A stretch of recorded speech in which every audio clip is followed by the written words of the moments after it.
Mari kita masuk di dalam doa. Tuhan, kami bersyukur Engkau memberi kepada kami saat-saat di mana kami boleh datang beribadah kepada Tuhan. Kami memohon supaya Tuhan ada di tengah-tengah kami dengan perenungan Natal pada hari ini. Sekali lagi menggugah hati kami, membakar hati kami, menghangatkan, membawa kami kepada cinta yang lebih dalam kepada Tuhan. Dan pemahaman akan cinta kasih Tuhan yang sulit untuk kami pahami itu. Kami berdoa supaya Tuhan menolong seluruh perenungan ini dari awal sampai dan akhir. Demi Yesus Kristus kami berdoa, kami bersyukur. Amin. Saya bersyukur untuk kesempatan ini. Di Eropa kita sudah selesai merayakan Natal di kalender minggu yang keliru somehow. Sudah mulai dari awal bulan Desember, lalu minggu Advent 1, Advent 2, Advent 3. Hari ini sebetulnya adalah masih Advent 4 deh, Advent 4. At least pagi ini Advent 4 sih. Lalu malam nanti baru so called malam Natal Holy Night. Tapi ayat yang akan kita renungkan bersama-sama saya ambil bukan dari kalender gereja Minggu Advent 4, tapi lebih kepada renungan Natal malam Saya mengikuti kalender gereja di Jerman as usual. Ayat yang diambil ini menarik karena dia mengambil dari Galatia 4 Galatia 4 yang bukan cerita Natal sama sekali, tapi ini dipilih untuk perenungan malam Natal Galatia 4 kita membaca ayat 4 sampai dengan ayat yang ke-9 Galatia 4 ayat 4 sampai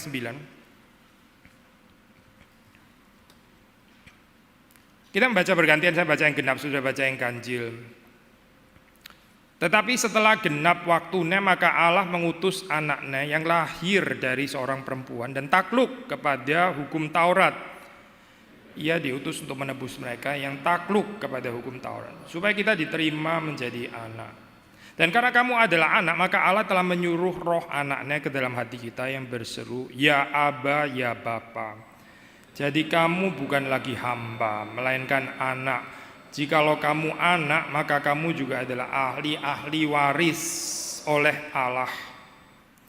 Dahulu ketika kamu tidak mengenal Allah, kamu memperhambakan diri kepada Allah huruf kecil yang pada hakikatnya bukan Allah. Tetapi sekarang sesudah kamu mengenal Allah, atau lebih baik sesudah kamu dikenal Allah, bagaimanakah kamu berbalik lagi kepada roh-roh dunia yang lemah dan miskin dan mau mulai memperhambakan diri lagi kepadanya? Kita berdoa sekali lagi minta pimpinan Tuhan untuk perenungan. Tuhan berkati perenungan ini, kami sekali lagi mohon berkat dan anugerah Tuhan supaya di hari Natal ini kami boleh mendapat berkat kesegaran yang dari Tuhan. Berkati hamba-Mu, berkati kami semua. Demi Yesus Kristus kami berdoa. Amin. Ya, sudah, ini satu ayat yang secara sepintas kalau sudah baca kayak nggak ada hubungannya dengan Natal gitu. Sulit mungkin untuk mengkaitkan ini. Dan ini pilihan yang menarik. Saya ingat saya juga baru pertama kali mengkhotbahkan ayat ini di hari Natal atau sebagai renungan Natal. Ayat 4 bicara tentang kelahiran sang anak Allah So, ini Natal gitu Setelah genap waktunya genap, Allah mengutus anaknya. Sang anak Allah lahir dari seorang perempuan, dari anak darah Maria, seperti yang kita sering ucapkan setiap minggu di dalam pengakuan iman rasuli. Tapi yang kita mau tekankan hari ini adalah takluk kepada hukum Taurat. Anak Allah itu lahir dari seorang perempuan dan dia takluk kepada hukum Taurat. Apa sih kaitannya Natal dengan hukum Taurat Apa kaitannya kelahiran Yesus Kristus dengan ketaklukan kepada hukum Taurat? Ini tema yang penting. Seperti biasa, semua message yang kita terima dari Alkitab, dari kitab suci itu seharusnya membebaskan kita. Dan kalau itu membebaskan kita, berarti kita somehow mesti aware ada certain perbudakan. Karena kalau enggak ngapain ngomongin pembebasan kan Pembebasan itu cuma relevan kalau di dalam konteks ada bondage, ada perbudakan, ada keterikatan, ada penjajahan, ada oppression, penindasan dan sebagainya. Sama seperti Yesus mengatakan, saya datang untuk orang berdosa, tema Natal patong di tahun ini Kalau nggak berdosa ngapain perlu Kristus? Yesus nggak perlu jadi juru selamat untuk orang yang nggak merasa dirinya berdosa kan. Sama saudara, waktu kita bicara tentang message anak Allah yang takluk kepada hukum Taurat, saudara mendapati di situ kegagalan kehidupan manusia itu. Takluk kepada hukum Taurat, takluk kepada hukum Allah, nggak ada kemungkinan. Bukan karena Taurat belum diberikan, bukan karena mereka nggak memiliki Taurat. Taurat ada, sudah diberikan kepada bangsa Israel, kepada umat Israel, umat pilihan Tuhan. Tapi nggak ada satu orang pun yang bisa takluk kepada hukum Taurat. Maka waktu di sini dikatakan anak Allah itu lahir dari seorang perempuan, takluk kepada hukum Taurat. Sudah melihat di sini Yesus menggenapi melakukan apa yang nggak pernah bisa dilakukan oleh manusia manapun. Persoalannya apa sih, saudara? Gak bisa takluk kepada hukum Taurat ya. Persoalannya apa, saudara dan saya gak bisa sepenuhnya memenuhi tuntutan hukum Taurat. Persoalannya sederhana, saudara, karena kita lebih menjalani kehidupan ini sebagai budak daripada anak. Sekali lagi ya, saudara, gak ada satu orang pun yang bisa menaati hukum Taurat karena kita ini mentalitas budak, mentalitas budak. Dan agama itu ya, saya pakai agama di dalam pengertian yang negatif ya, di sini, bukan dalam pengertian yang tinggi dan benar, tapi dalam pengertian agama yang dari bawah. Agama itu paling pinter ya, paling pinter mengajarkan orang itu taat kepada hukum-hukum agama, tapi sebetulnya itu kalau mau jujur dia itu gak bisa taat. Ada berbagai macam bentuk spiritualitas. Salah satu yang sangat terkenal yaitu spiritualitas kompensasi. Spiritualitas kompensasi. Sebetulnya kita gagal di dalam area-area dan kita itu sebetulnya tahu kalau kita gagal di sana. Ada orang gagal di keluarganya. Ada orang gagal menguasai emosinya. Ada orang gagal di marketplace, di dalam kehidupan berdagang. Ada orang gagal di sini dan di sana. Tapi dia bisa compensate. Saya boleh nggak jujur di dalam perdagangan, di dalam kerja, tapi saya kasih perpuluhan loh, dan saya lebihin loh, bukan 10% ya. Saya dukung loh itu pekerjaan Tuhan, kompensasi kan ya. Keluarga saya rada berantakan, saya nggak dihargai oleh anak saya, tapi saya pelayanan gerejawi loh ya. Saya aktif loh di gereja, kompensasi kan. Bukannya mengakui apa yang kita gagal di hadapan Tuhan, lalu minta belas kasihan, bertobat, dan membutuhkan anugerah Tuhan. Tapi kita menciptakan kompensasi-kompensasi, lalu kita harap dengan timbangan-timbangan itu, ya, mirip kayak agama lain ya, dengan timbangan-timbangan itu kita pikir kita somehow masih bisa luput daripada murka Allah, dan kita bisa membeli belas kasihan, anugerah, kasih karunia, perkenanan Allah. Seperti yang kita sudah sering bahas ya di sini ya, di mimbar Kiai Kelapa Gading. Hubungannya itu bukan hubungan cinta, bukan hubungan kasih, tapi hubungan yang sangat dipenuhi dengan paradigma transaksional. Mentalitas budak, ya memang seperti itu. Kerja sesuatu, ya, deliver sesuatu, lalu berdasarkan jasa ini, merit ini, ya berharap ya Tuhan maklum dong, ini kan saya ada sesuatu ya yang saya setor kepada dia. Saya sudah taat loh, saya nggak main perempuan, saya ini berusaha hidup kudus ya. Tolong dong hidup saya dibikin lancar sedikit, kenapa sih? Transaksional kan saya itu. Mirip budak ya sebetulnya itu. Kenapa ya Tuhan harus oblige? Kenapa Tuhan harus memberikan kepada kita upah kayak begini ya? Kita nggak mengerti anugerah. Kita boleh bicara banyak tentang Injil, kita mungkin sangat mengencourage orang memberitakan Injil.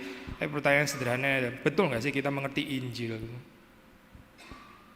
Jangan-jangan kita ini mirip orang jualan obat lagi ya, jualan Injil, dikasih tahu kepada orang lain, tapi sendiri nggak hidup di dalam Injil, hidupnya itu seperti budak.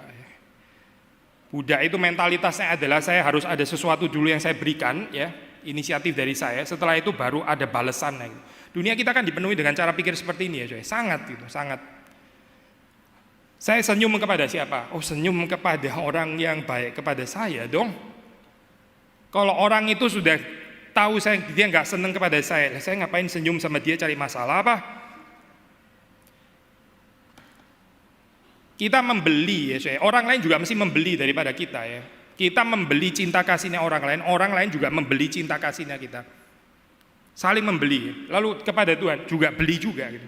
Membeli cinta kasihnya Tuhan. Kita sudah sering bahas bagian ini dalam Alkitab itu banyak sekali contoh ya. Kita juga sudah pernah khotbahkan ya. Salah satu bagian yang ngenes cerita di Alkitab itu adalah cerita pernikahan Yakub ya. Singkat saja sudah tahu cerita itu ya.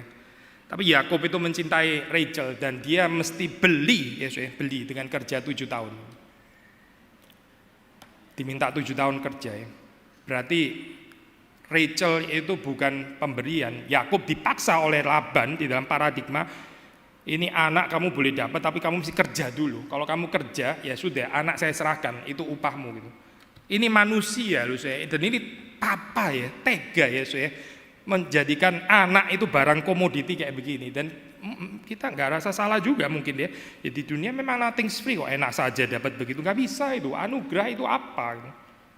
Sudah melihat di dalam cerita itu ya basically itu adalah penolakan terhadap narasi anugerah kan. Ya. Laban sepertinya nggak bisa melihat nggak bisa menerima bahwa dia menerima Rachel itu sebagai pemberian Tuhan tapi sebagai miliknya dia ya jasanya dia. Karena ini jasanya dia, komoditinya dia, makanya harus dijual lagi dan orang lain mesti earn ya itu ya, mesti acquire, dia mesti obtain itu dengan kerja keras 7 tahun. Sudah tahu ceritanya setelah 7 tahun, ternyata ya biasa di dalam perdagangan ya, ditukar barang lain, dikasih Lea ya. Yakub kurang cinta kepada Lea. Lalu saya kan mau nikah dengan Rachel ya, bukan dengan Lea. Dia bilang 7 tahun lagi gitu. Lalu Yakub ya mau dia memang berusaha beli Rachel. Cerita membeli nggak berhenti di situ saya. Ada satu hari ya di mana hari itu sebetulnya adalah giliran Rachel yang tidur dengan Yakub ya. Tapi Rachel itu seperti kita tahu di dalam Alkitab dicatat dia itu mandul ya, dia itu nggak bisa sulit melahirkan anak.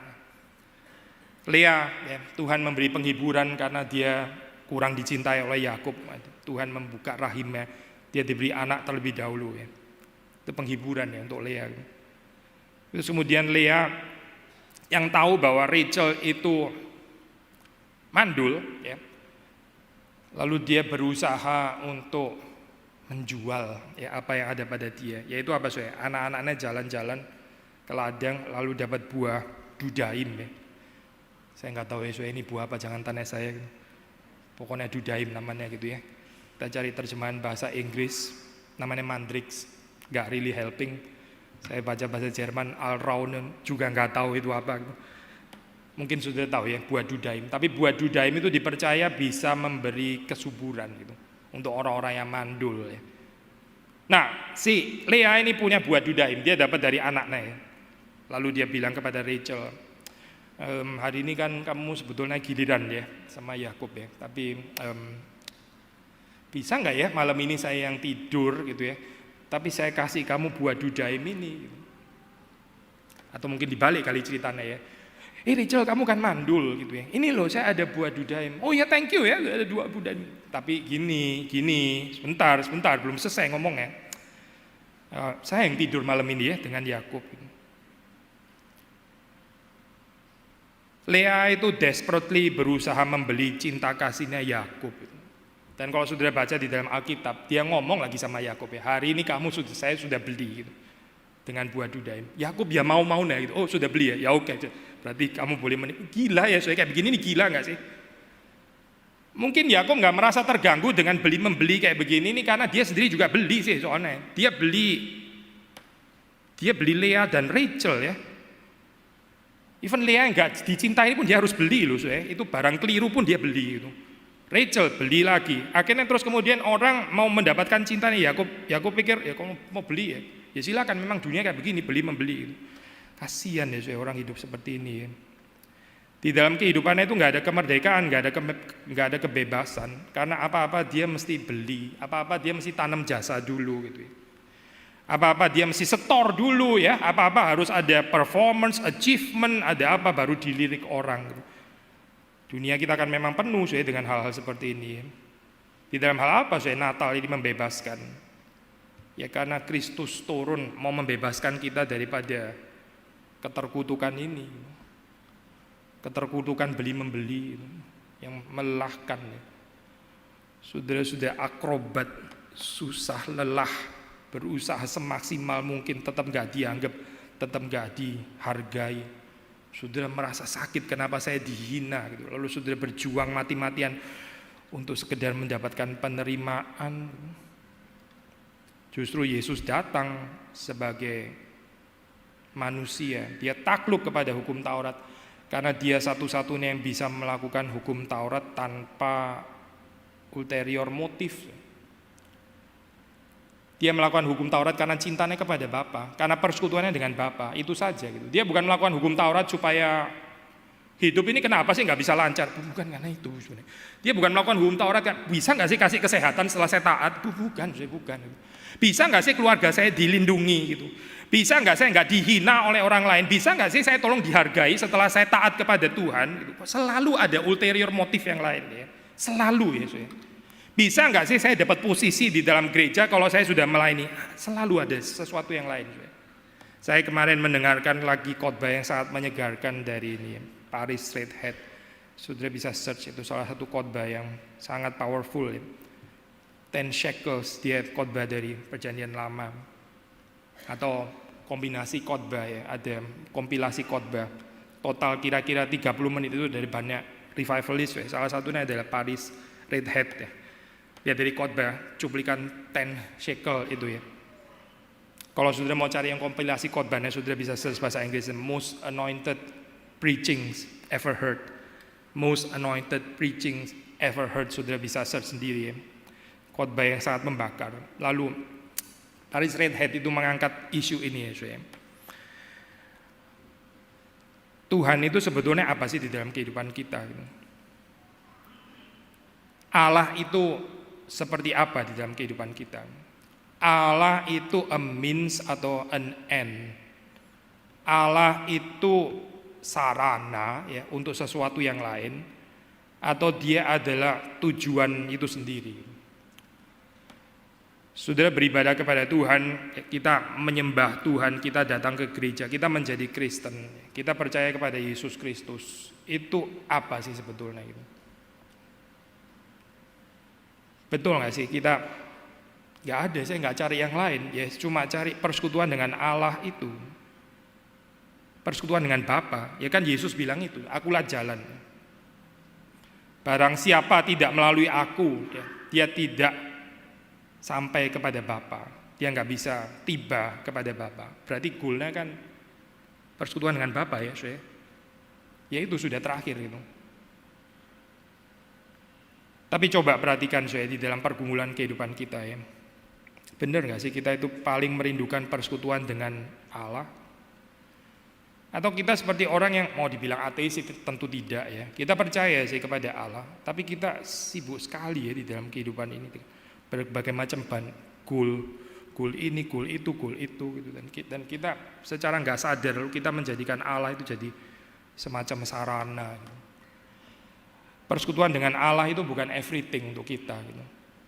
Tapi kayaknya kurang kalau problem ini belum selesai gitu ya. Saya nggak against persekutuan Allah dengan Allah sih. Boleh persekutuan dengan Bapa. Tapi kalau problem ini belum selesai gitu ya. Kayaknya kurang nih. Persekutuan dengan Bapa ini bukan segalanya. Saya bukan mengatakan saudara nggak boleh berdoa untuk kebutuhan saudara loh ya, bukan gitu ya. Silakan gitu. Ya Tuhan juga mengerti lagi pula ya kebutuhan kita. Tapi kekristenan itu simple, luar biasa simple ya. Di dalam Alkitab, di dalam Injil dikatakan Tuhan itu mengetahui kebutuhan kita. Tuhan itu memelihara kebutuhan kita ya. Bahkan lebih daripada burung pipit itu. Lebih daripada bunga bakung di ladang. Meaning ya nggak usah terlalu pikir itulah gitu. Karena Tuhan juga tahu dan Tuhan ngurusin itu. Tuhan memberikan roti kepada mereka yang tidur even di dalam Perjanjian Lama.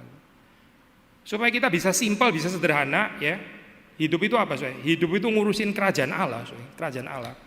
Mencari kerajaan Allah. Yang lain itu sudah serahkan Tuhan saja gitu. Nanti Tuhan yang urus. Kita kan enggak ya, Soe.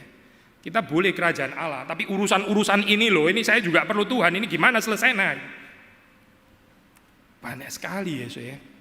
Akhirnya kita dipenuhi kekhawatiran, mungkin juga kekecewaan dan seterusnya dan seterusnya. Akhirnya kita nggak bisa menghidupi narasi kerajaan Allah. Lumpuh, Soe, benar-benar lumpuh loh. Mau dibilang ateis, nggak ateis, Soe. Dibilang nggak percaya Yesus, oh dia percaya Yesus, percaya. Ini bukan kategori nggak percaya, tapi ya begitu, Soe. Kehidupannya itu begitu gitu. Gak bisa habis-habisan tuh Tuhan tuh nggak bisa, Soe. Karena apa? Ya karena masih ada mentalitas Buddha. Sudah, ini sudah jangan pikir kita kebal ya. Jemaat Galatia ini Paulus mengatakan kamu sudah mengenal Allah loh. Kamu sudah dikenal Allah kan. Bagaimana kamu berbalik lagi kepada roh-roh dunia yang lemah dan miskin dan mulai memperhambakan lagi diri lagi kepadanya? Ini berarti mereka ini sudah mengenal anugerah. Mereka sudah tahu itu Injil sebetulnya, tapi mereka balik lagi. Lah mereka aja bisa balik, saudara dan saya lebih baik daripada jemaat Galatia. Kita juga bisa balik loh, kalau kita nggak hati-hati. Kita bisa nggak ngerti lagi loh Injil itu apa sebetulnya. Dan yang paling bahaya itu ya, saya pernah ngomong juga sih di sini ya. Saudara selalu merasa Injil itu untuk orang yang di luar. Saya bukan mendiscourage saudara penginjilan di luar ya, sama sekali bukan itu. Tapi kita nggak merasa lagi perlu dengan Injil, seperti kayak kita sudah selesai, sudah kelar dengan Injil. Padahal di dalam kehidupan kita masih banyak dikuasai oleh perbudakan ini dan perbudakan itu. Kita dipenuhi oleh ketakutan, ciri khas hamba itu apa? Ciri khas budak itu apa ya? Nggak ada persekutuan dengan Allah. Dia nggak melihat itu sebagai yang paling akhir di dalam kehidupannya. Coba lihat kehidupan anak sulung. Dia bersama dengan bapaknya kan ya, geographically, physically gitu. Tapi hatinya tidak. Dia di luar sebetulnya itu. Persekutuan dengan Allah itu bukan everything bagi dia. Dia nggak lihat itu sebagai satu berkat yang dia nikmati. Buat dia yang paling tinggi itu apa? Pesta dengan teman-temannya. Dan kenapa Allah nggak memberikan itu gitu kan ya? Kenapa ya Tuhan kok nggak kasih saya pesta dengan goal di dalam kehidupan adalah pesta dengan teman-temannya. Bukan persekutuan dengan Allah, bukan. Gitu. Persekutuan dengan Allah itu nggak terlalu menarik seperti ini untuk dia. Gitu. Kenapa? Ya karena memang dia budak, budak itu nggak bisa menikmati persekutuan dengan Allah, nggak ada kenikmatan persekutuan dengan Allah. Kalau saudara nggak bisa menikmati persekutuan dengan Allah, mungkin saudara belum lahir baru, mungkin saudara budak loh sebetulnya itu, atau saudara sudah melupakan Injil. Di sini dikatakan, saya lompat-lompat dari ayatnya itu. Kalau kamu anak, kamu juga adalah ahli-ahli waris. Nah ini ya, coba merenungkan begini, ahli-ahli waris. Kalau kamu anak, kamu juga adalah ahli-ahli waris. Menyenangkan kan ya kalimat ini ya. Coba saudara tes diri saudara sendiri. Apa sih warisannya? Gitu. Apa warisannya?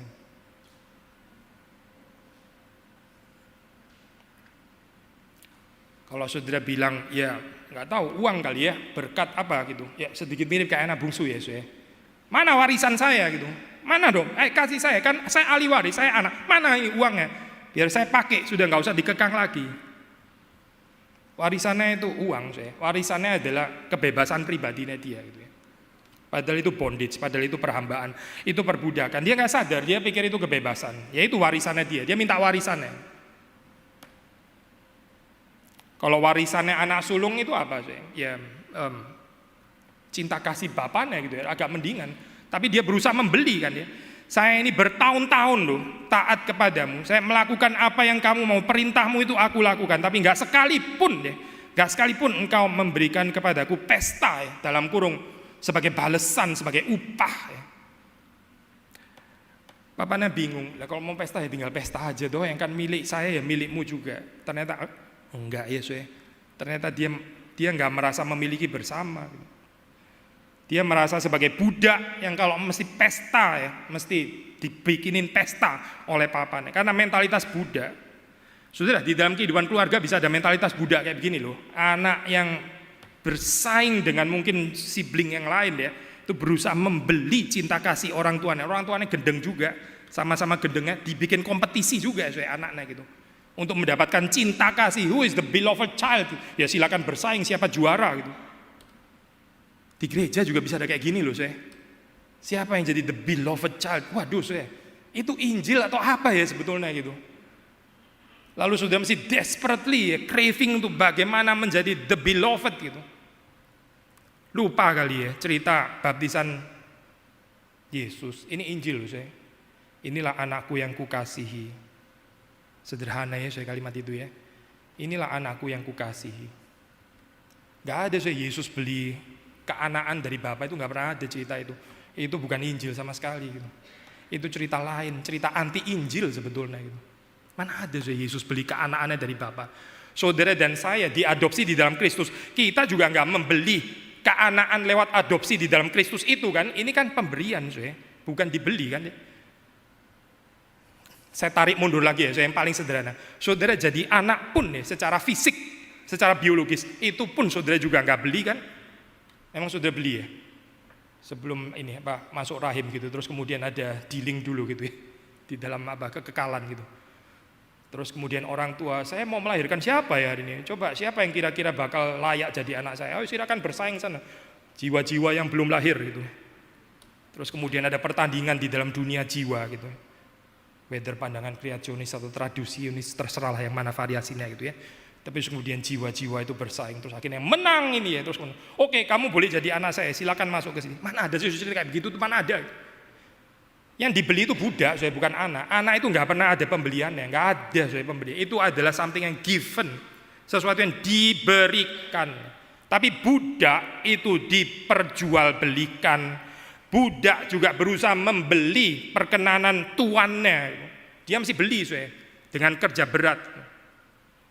Maka kehidupannya itu nggak ada sukacita, saya. Kehidupannya itu nggak ada enjoyment. Dia melakukan segala sesuatu itu dengan penuh ketakutan, saya, ketakutan. Dengan keterpaksaan. Yesus datang, dia lahir dari seorang perempuan, dia takluk kepada hukum Taurat. Waktu dia takluk kepada hukum Taurat, dia takluk kepada hukum Taurat sebagai anak Allah yang tunggal, satu-satunya. Gak ada yang bisa takluk kepada hukum Taurat sebagai anak kecuali Yesus Kristus. Makanya kebebasan hanya ada di dalam Yesus Kristus. Persekutuan dengan Bapa hanya ada di dalam Yesus Kristus. Kebahagiaan yang sejati, kemerdekaan, kebebasan yang sejati hanya ada di dalam Yesus Kristus. Karena tanpa Yesus Kristus kita semuanya bukan gak berurusan dengan hukum Taurat, masih berurusan. Bukan gak beragama, beragama. Bukan gak berdoa. Bukan gak beribadah, beribadah kita. Tapi sebagai budak, Saudara kasih persembahan sebagai budak, saudara melayani sebagai budak. Bahkan saudara di kehidupan keluarga melakukan tanggung jawab juga sebagai budak. Saudara bekerja juga sebagai budak. Sebenarnya dalam hati pikir gimana ya caranya hidup ini pensiun dini supaya nggak usah kerja lagi. Karena apa? Ya karena saudara kerja sebagai budak sih soalnya gitu. Nggak ada persekutuan dengan Bapa waktu bekerja, nggak ada. Jadi saudara memperbudak diri, tapi saudara bilang ya ini necessary evil, apa boleh buat gitu. Orang mesti makan dan makan mesti kerja. Ya sudahlah, terima saja kutukan yang namanya kerja ini gitu. Orang punya anak kepingin cepet-cepet dia itu nikah gitu ya, supaya dia nikah. Karena apa? Karena mendidik anak juga kutukan juga. Karena apa? Ya karena budak saya itu. Gak melihat itu sebagai satu kebahagiaan, gak melihat itu sebagai satu sukacita. Semuanya budak, semuanya adalah tuntutan hukum Taurat yang dihayati sebagai budak. Kita baca lagi ya saya, ayat 5. Ia diutus, Yesus Kristus sang anak Allah diutus untuk menebus mereka, menebus saudara dan saya yang takluk kepada hukum Taurat supaya kita diterima menjadi anak. Jelas ya saudara, kita ditebus, kita yang takluk kepada hukum Taurat supaya kita diterima menjadi anak. Lalu kalau kita diterima menjadi anak, Allah menyuruh roh anaknya ke dalam hati kita, roh anaknya ya. Jadi kita ini seperti Kristus. Kristus itu sang anak yang waktu berurusan dengan hukum Taurat itu sebagai anak, bukan sebagai budak. Tapi kita nggak bisa berurusan dengan hukum Taurat sebagai anak, tapi sebagai budak. Lalu Allah memberikan roh anaknya ke dalam hati kita, sehingga kita ini juga bisa menyebut Allah sebagai Bapa. Ini bukan cuma main istilah loh, saya bukan. Ini the whole paradigm of life itu ya, ganti gitu. Saudara ada kenikmatan gak sih waktu saudara jaga anak gitu ya, waktu saudara masak, waktu saudara kerja, ada kenikmatan gak sih saudara? Saudara ada kenikmatan gak waktu saudara beribadah? Saudara ada kenikmatan gak waktu saudara berdoa? Apakah saudara ada kenikmatan waktu saudara memberitakan Injil, menyaksikan Kristus kepada orang lain? Itu kenikmatan atau tugas sih? Tugas seorang budak atau apa sih sebetulnya? Hidup saudara dipenuhi dengan kenikmatankah? Kenikmatan akan Allah? Apakah saudara cukup dengan persekutuan dengan Bapa? Paulus bilang ya, mau penindasan, mau ini, mau sakit penyakit, aniaya dan semuanya itu hal yang gak enak semua ya. Tapi satu saja yang gak boleh, gak ada. Satu yang pasti gak akan bergoyang, yaitu kasih Allah di dalam Kristus. Simpel ya saya, kekristenan luar biasa simpel saya. Sangat simpel ya. Tapi saudara dan saya suka bikin rumit ya. Dengan kekhawatiran kita, dengan berhala-berhala kita, dengan ketakutan kita, dengan mentalitas budak ini. Sehingga gak bisa ada kebebasan yang simpel itu. Mau apa saya? Mau sakit, mau bangkrut, mau ditindas, mau apa gitu. Paulus bilang kasih Allah di dalam Kristus, that's everything. Itu yang saya perlu. Semua yang lain mau jomplang lah, mau guling lah, mau runtuh, mau kolaps, mau apa, terserah. Kasih Allah di dalam Kristus, sudah itu. Mari saya bertumbuh ke arah sana. Karena Kristus datang membawa kita ke sana. Dia membawa kita ke sana. Ini agama yang sejati. Ini bukan kekristenan yang cuma sebagai aksesori. Pada akhirnya terus di akhir hidupnya orang gak sadar dia gak pernah ada hubungan dengan Allah. Karena dia gak pernah menjadikan Allah, persekutuan dengan Allah itu sebagai goal. Dia selalu melihat itu sebagai sarana untuk mencapai sesuatu yang lain. Berhala-berhala yang lain luar biasa banyak. Luar biasa banyak. Lalu dia pikir dia sudah percaya, dia pikir dia sudah lahir baru. Dia pikir dia sudah mengenal Allah, ternyata belum. Belum mengenal Allah, sudah. Belum. Dia belum kenal siapa itu Yesus Kristus. Orang yang kenal Allah di dalam Kristus itu hidupnya itu sederhana ya saya. Dia anak, bukan budak. Kamu bukan lagi hamba, melainkan anak. Jikalau kamu anak, balik ya, yang tadi kita sing. Maka kamu juga adalah ahli-ahli waris. Balik lagi ya saya, pertanyaan saya. Apa sih warisannya? Bagaimana saudara membaca ayat ini, mengartikan, menginterpretasi, memaknainya, itu menentukan kita kenal Tuhan atau enggak. Apa sih warisannya? Warisannya sederhana. Saudara mewarisi Kristus. Kristus dan semua yang ada padanya. Gak ada yang lebih tinggi saudara daripada itu gitu. Gak ada. Saudara expect warisan apa? Keturunan banyak gitu maksudnya. Anak-anak yang pinter. Atau kerjaan yang terus promoted, kesehatan atau itu nggak bisa banding sudah dengan Yesus Kristus ya. Warisannya itu apa ya? Roh Kudus yang diberikan dalam kehidupan saudara. Roh Kudus yang memberikan Kristus yang memberikan Bapa, kepenuhan Allah, kepenuhan ilahi di dalam Kristus. Kristus yang memberikan itu. Kristus sendiri diberikan oleh Roh Kudus. Mana ada yang lebih tinggi daripada Allah Tritunggal? Saudara harap mewarisi apa di dalam hidup ini? Apa yang saudara kejar setiap hari di dalam doa saudara? Saudara berdoa apa? Berdoa supaya pelayanan saudara makin flourish. Agak rohani loh saya kayak begini ya. Itu tetap bisa menjadi berhala saya. Itu bukan Allah Tritunggal. Saudara harus bisa membedakan ini dengan Allah Tritunggal. Gereja itu the body of Christ. Betul saya. Gereja itu the body of Christ. Very high view. Tetap the body of Christ itu bukan Christ, bukan saya, bukan. Yohanes waktu ditanya ya, apakah engkau Mesias? Jawaban sederhana ya, aku bukan Mesias. Sederhana sekali saya pengakuan itu ya. Saya bukan Mesias. Gereja itu jangan berusaha menjadi Kristus, ya, jangan. Gereja itu ada tubuhnya, tubuh Kristus. Itu sudah paling tinggi saya. Jangan merebut takhta Kristus. Karena itu bukan posisinya gereja, apalagi saudara dan saya. Sekali lagi ya saya, kamu juga adalah ahli-ahli waris oleh Allah. Apa yang diwarisi? Ya ini dulu saya, spirit anaknya Kristus itu loh. Yang keluar dari perbudakan itu tadi, ya itu yang kita warisi. Karena kita nggak bisa keluar, saya. Kata kita ini diperbudak terus. Kita setiap kali deal dengan orang itu was-was gitu ya. Ini dibales atau nggak dibales ya. Ini kalau saya tolong, ini orang lain ini akan ada baliknya atau dia nggak bersyukur ya nanti. Bukan cuma nggak bersyukur, malah dia betrayal saya lagi. Ya gini nih, saya. Kehidupan kayak begini. Di dalam dunia itu penuh sekali dengan kayak begini. Kita tanam jasa supaya orang lain balas jasa, ya. Lalu kemudian orang lain tanam jasa kepada kita harus ingat, harus ada perasaan berhutang untuk bayar kepada dia. How boring saya kehidupan kayak gini ya, diperbudak oleh tanam jasa dan balas budi dan sebagainya. Ini bukan kekristenan saya. Ini mungkin culture tertentu gitu, mungkin culture timur. Oh baik sih, at least lebih baik daripada orang nggak tahu balas budi kan, betul kan ya? Tapi sudah coba perhatikan ya, kalau hidup ini hanya dikendalikan oleh perasaan berhutang, dia pernah tolong saya mesti tolong dia balik gitu. Kalau nggak bisa tolong dia balik, mungkin anaknya, keturunannya dan sebagainya. Balik lagi ya saya, masih di dalam mentalitas budak sebetulnya, masih budak saya. Itu budak sebetulnya gitu. Saudara menerima pertolongan dari orang lain, saudara menerima dari tangan Tuhan, saudara bukan berhutang kepada orang itu. Kalaupun mau bilang hutang ya, saudara berhutang kepada Tuhan. Tapi saya kasih good news saya, good news yang menakutkan ini ya.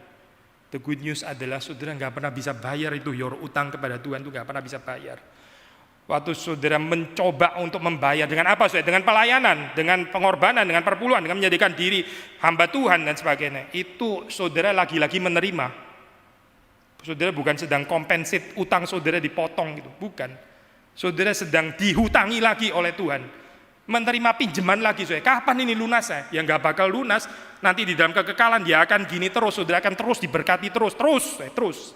Diberkati oleh kepenuhan Allah sampai saudara nggak bisa bayar, benar-benar nggak mungkin bisa bayar saya. Dan inilah kekristenan saya. Saudara diundang untuk menghidupi narasi ini, narasi Natal. Anak Allah itu lahir sebagai anak dan dia menaati, takluk kepada hukum Taurat sebagai anak, bukan sebagai budak. Anak, saya anak itu menerima, anak itu merayakan anugerah, anak itu merayakan cinta kasih, bukan membeli ini dan itu, dan bukan berhutang ini dan itu, bukan. Itu bukan ahli waris, saya, itu budak namanya. Kalau kita betul-betul adalah ahli waris, kita mewarisi cinta kasihnya Kristus. Gak tertarik saya dengan cinta kasih Kristus. Saudara, pikiran warisan apa sih yang bisa lebih tinggi daripada itu? Kalau kita adalah ahli waris, kita mewarisi kekudusan Kristus. Jangan gak tertarik ya saudara. Kalau kita adalah ahli waris, kita mewarisi kemuliaan Kristus, termasuk juga penghinaan yang dia terima. Gak tertarik saudara. Pemuliaannya saya mau ya. Persekutuan di dalam penderitaan dan persekutuan di dalam penghinaan. Kita orang Asia ya, gak boleh dihina. Saya khawatir loh saya dengan gereja yang takut dihina. Benar-benar khawatir saya. Kristus yang kita kenal tuh dihina masalahnya. Saya khawatir kalau saudara gak mau ada pengalaman difitnah. Saya khawatir saya, karena Kristus yang kita kenal tuh difitnah. Tapi saudara nggak mau mengalami persekutuan di dalam hal-hal seperti ini. Pertanyaan kan sederhana saja. Kristus yang mana ini berarti itu? Kristus yang nggak dihina itu Kristus mana? Kristus yang di dalam Injil apa? Di dalam surat apa memangnya? Nggak ada saja Kristus kayak begitu. Itu another Jesus itu. Kristus yang lain sebetulnya, itu Injil yang lain. Seperti Paulus bilang, kamu ini percaya Injil yang lain. Saya sudah susah payah memberitakan kepada kamu, sekarang kamu pergi kepada yang lain. Itu Yesus yang lain sebetulnya. Memang pakai tetap nama Yesus, tapi itu another Jesus, itu another Injil. Kalau ada orang memberitakan Injil yang lain, terkutuklah dia. Ini menjauhkan dari anugerah Tuhan, lalu merayakan paradigma transaksional, ya. Beli membeli ini ya. Hutang, meminjami dan sebagainya ini backsliding seperti ini nih. Mundur berarti itu. Gak setia kepada Injil. Mungkin surat yang paling keras ya, kalau nggak mau dibilang kasar, tanda kutip, bukan kasar sih, keras lah ya. Ya ini surat Galatia. Kenapa sih? Ya karena Paulus mencintai Injil, dia mencintai jemaat Galatia.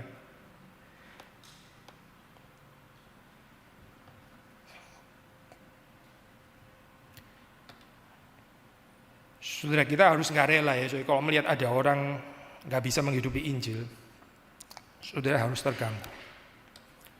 Kita jangan nggak terganggu, so, kita harus terganggu, saudara, dan saya harus terganggu.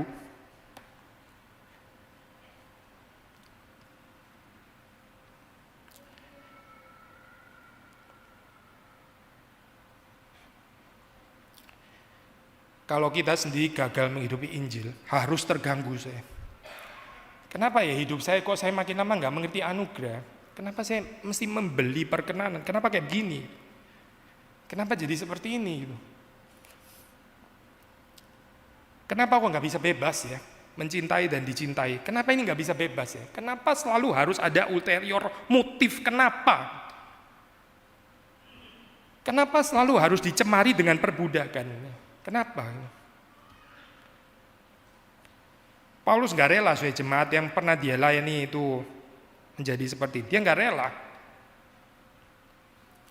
Dia mempersiapkan jemaatnya itu sebagai mempelai Kristus ya, yang menghidupi narasi kerajaan Allah, yang habis-habisan untuk kerajaan Allah, yang nggak khawatir untuk urusan ini dan itu ya, yang nggak perlu menjadikan Allah itu sebagai sarana. Ngapain jadiin Allah jadi sarana? Dia itu goal yang paling tinggi. Sudah mau ada goal apa lagi sih selain Allah? Selain Allah Tritunggal memang ada apa lagi? Apa yang bisa lebih tinggi daripada Allah Tritunggal itu apa memangnya? Kita Kristen kan saya.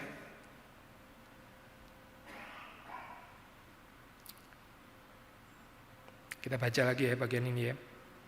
Jadi kamu bukan lagi hamba, melainkan anak. Jikalau kamu anak, maka kamu juga adalah ahli-ahli waris. Kamu ahli-ahli waris. Berbahagialah mereka yang miskin, karena mereka yang punya kerajaan Allah, mewarisi kerajaan Allah. Tapi nggak mewarisi kerajaan dunia sih for sure. Saudara kecewa nggak mewarisi kerajaan dunia?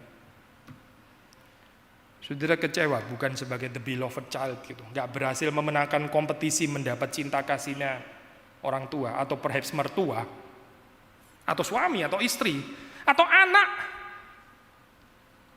Ada orang tua agak gendeng ya, saya tanya sama anaknya, kamu lebih sayang papa atau mama? Wih gila ya saya ini. Dia pun sedang berkompetisi merebut cinta kasih anaknya. Kalau bilang mama, terus dia tersinggung, saya papa. Ini sakit ya saya, semua orang sakit ini, sakit. Kenapa sakit saya? Ya karena nggak percaya Injil, makanya jadi sakit. Sakit saya. Tapi Yesus datang untuk orang sakit. Yesus datang untuk orang sakit seperti ini, untuk saudara dan saya. Dia mau membebaskan kita, supaya kita jangan menjadi orang sakit yang diperbudak kayak begini.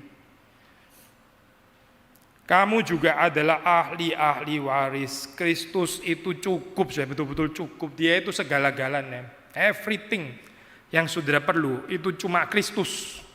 Setiap hari saudara harusnya khawatir, saudara harusnya mengejar kepenuhan itu lebih daripada semua yang lain, lebih daripada kebutuhan-kebutuhan. Bukan nggak boleh, saudara boleh doakan anak yang sakit lah, ini apa, silakan.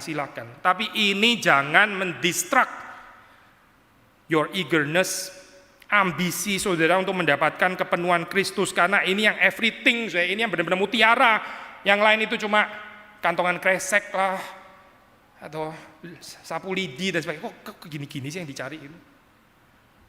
Gak tahu apa yang bisa diwarisi dan menukar dengan sesuatu yang lain.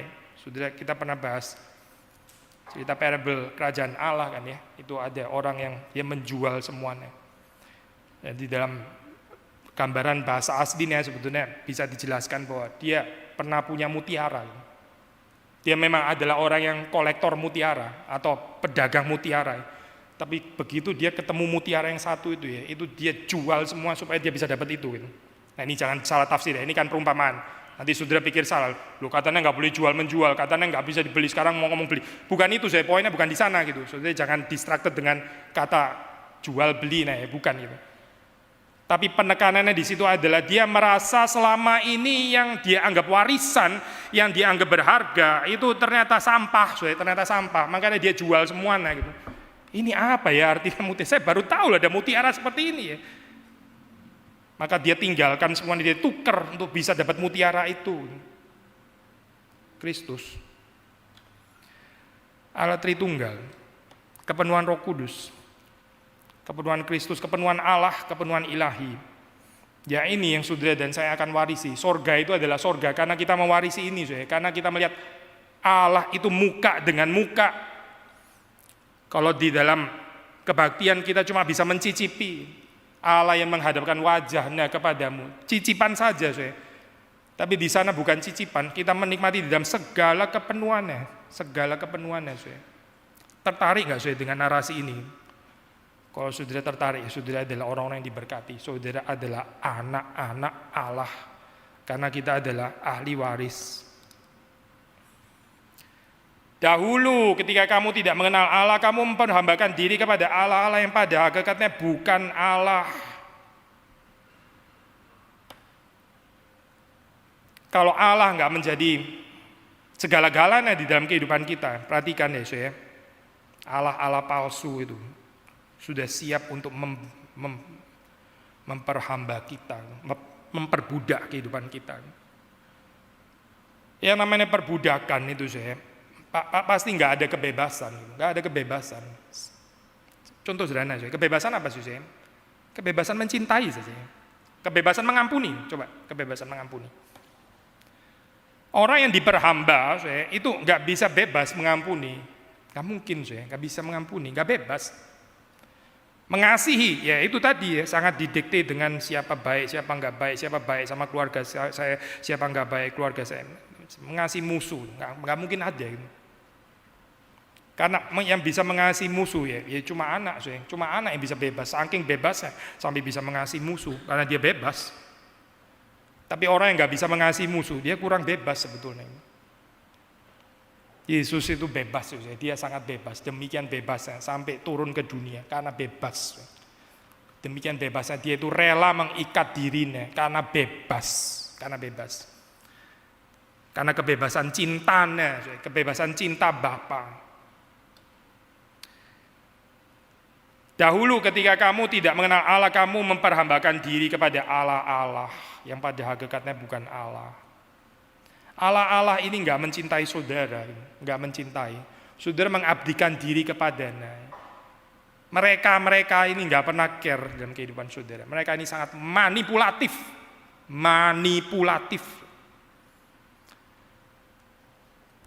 Sekali lagi ya, saya pernah ngomong kalimat ini di sini gitu. Saudara mencintai uang misalnya itu. Uang enggak pernah akan mencintai saudara. Saudara bodoh. Benar-benar bodoh loh. Saudara mencintai harta. Harta itu enggak pernah akan mencintai saudara.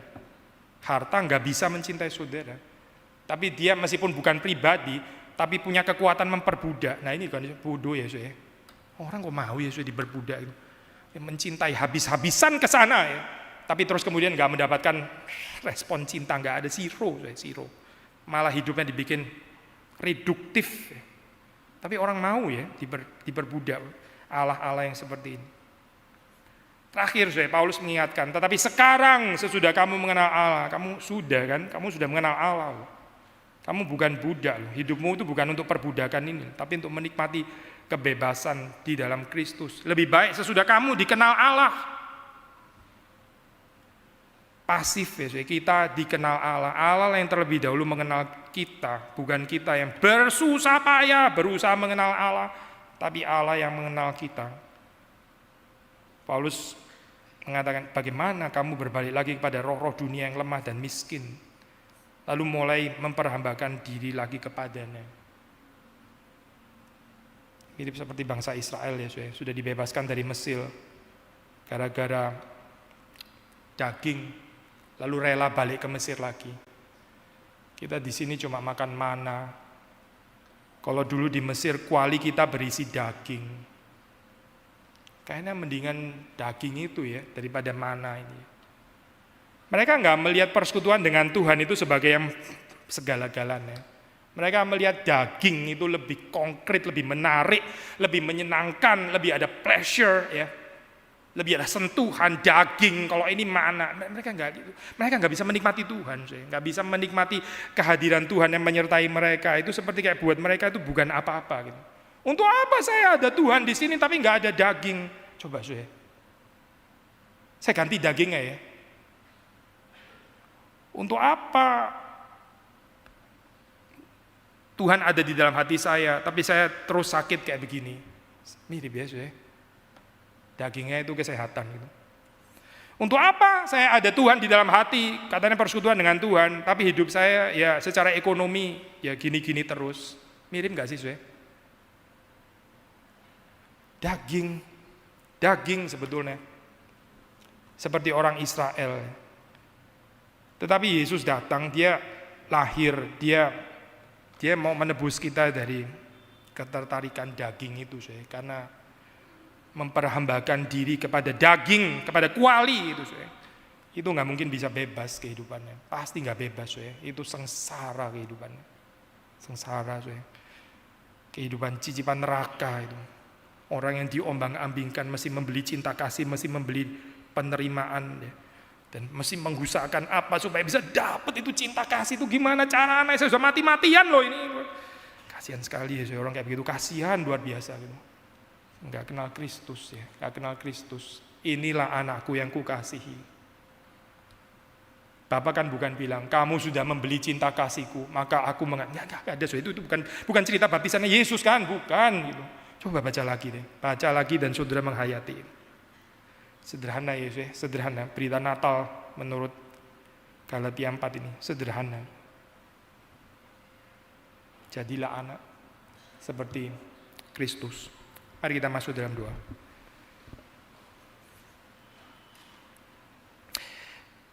Tuhan, bebaskanlah kami dari segala berhala, perhambakan, perbudakan yang memberi kepada kami ini ketakutan, kegelisahan, hidup yang kurang sukacita, tidak bisa menikmati, gagal beribadah kepada Tuhan,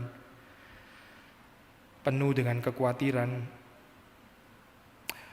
Ampuni kami Tuhan, kami seperti orang-orang yang tidak mengenal Engkau, padahal Engkau mengenal kami. Kami berharap supaya kami semakin mengenal Engkau. Di dalam kalimat-kalimat yang sederhana yang disaksikan, dinyatakan di dalam firman-Mu, tolong kami menghidupinya. Bukan cuma sebagai satu slogan kosong, retorika, tapi tidak pernah menjadi daging di dalam diri kami. Hanya menjadi ide-ide yang menarik, yang kami sendiri tidak tertarik mungkin untuk menghidupi dan mengalaminya. Bebaskanlah kami Tuhan dari segala dosa, bebaskan kami dari kemerdekaan yang palsu, bebaskan kami dari mentalitas budak, karena kami sudah diangkat sebagai anak di dalam Kristus. Berkatilah jemaat-Mu, berkati kami, supaya kami boleh berjalan di dalam jalan Tuhan, menghidupi narasi Injil, menghidupi narasi kerajaan Allah. Demi Yesus Kristus kami berdoa, kami bersyukur. Amin.